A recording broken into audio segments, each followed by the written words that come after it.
I'm honored to be standing up for Canada's role in peace and security and for restoring our reputation on the world stage. And I thank my New Democrat colleagues who initiated this debate and everybody who's participating in it today. The place that we start is that human rights are not optional. And if the government wants to show that Canada really is a leader in human rights, then it needs to ensure that we are indeed walking the talk. Canada was once a leader on nuclear disarmament issues, and I honor the shoulders we stand on. When I was a young woman in Toronto, I was especially inspired by the work of Sister Rosalie, Dr. Rosalie Bertel, just such Ursula Franklin, leaders, women with amazing minds who worked very hard to push Canada to take the important action that we need to on the world stage. Yet now the international community is negotiating a nuclear weapons ban convention, and Canada is boycotting the process. It's a shameful position, and with this, Canada has effectively removed itself from nuclear disarmament diplomacy. We don't understand how Canada can be back, in the words of the Prime Minister, on the international scene when we are in fact turning our backs on the most important international negotiations in years. And arguably, with the election of U.S. President Donald Trump, who's pledged to increase the nuclear arsenal for the U.S., and troubling actions by North Korea, the threat of nuclear war is so present on the international stage right now that it's even more important that the international community be working together at this time. So the world is watching Canada, and this motion today gives the government an opportunity to reaffirm Parliament's support for nuclear disarmament, and we certainly hope that Cabinet would follow in line with that motion, that hopeful re-support of Parliament for that initiative. I was very moved last August on the waterfront of Nanaimo, the community, one of the communities that I represent. Right on the waterfront, there's an annual honoring of the anniversary of the Hiroshima bombing on August 6th. Members of the Women's International League for Peace and Freedom, very long-standing activist organization across the country, but with particularly strong roots in my riding of Nanaimo Ladysmith. They were talking about the UN vote that was coming up at that time on nuclear disarmament, and they shared my optimism that given the campaign commitments that the Liberal Party had made on peace and security and restoring Canada's international reputation on the world stage, that our Prime Minister was going to direct Canada to vote in favour of negotiations to end the nuclear weapons trade. And we were all stunned when Canada voted against negotiations for a global treaty banning nuclear weapons. It was seriously a shock to all of us. These negotiations have been called for by the UN Secretary General Ban Ki-moon. 68 countries ended up voting in favor of the motion, so Canada was completely outside the international consensus. The vote was called, quote, one of the most significant contributions to nuclear disarmament in 2 decades, end quote, by one of the UN member countries, and Canada was not on board. Now that motion, that vote by the Canadian government, the Liberal government, also flew in the face of a 2010 resolution of this House encouraging the Canadian government to join those negotiations. And I'll talk more about that in a few minutes, but I just want to say again what a sad point it was that the government did not follow through. Now that they have the power, why would they not carry through with that commitment? It would have made us all proud on the international stage. We want to move forward in a more positive way, and there is even more United Nations consensus with which Canada could move, theoretically.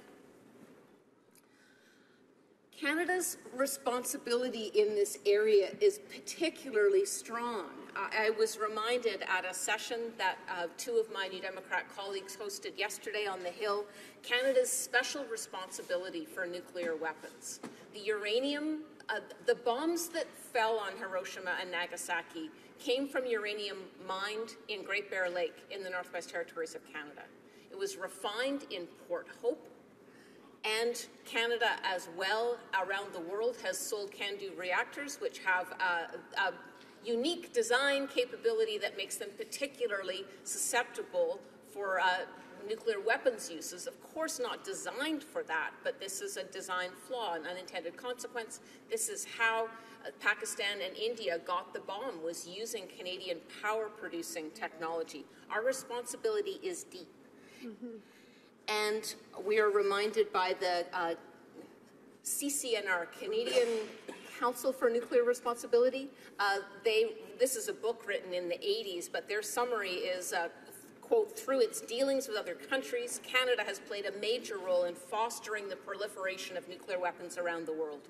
This brief history concerns itself with Canada's involvement as a supplier of nuclear reactors and uranium, leading to both vertical proliferation, the ever-accelerating competition for bigger, better, faster, and smarter bombs among existing nuclear powers, and horizontal proliferation, a more insidious process whereby dozens of national and subnational groups are slowly but surely acquiring a nuclear weapons capability.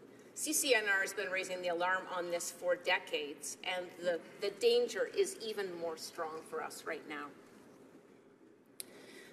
The human toll that we hear about, it's just so powerful to be reminded what happens when a nuclear weapon, when a nuclear bomb falls into your community.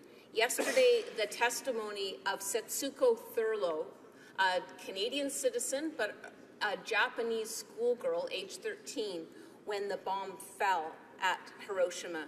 She said yesterday, there were mostly children, women, and elderly people who were vaporized, incinerated, contaminated, and crushed in the wake of the bomb at Hiroshima, again, that Canada is complicit in. She described her 4-year-old nephew transformed into blackened, melted flesh.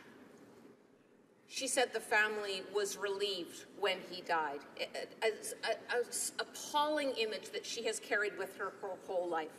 She said they made a vow to their loved ones at that time that his death would not be in vain, that all the deaths in her community would not be in vain.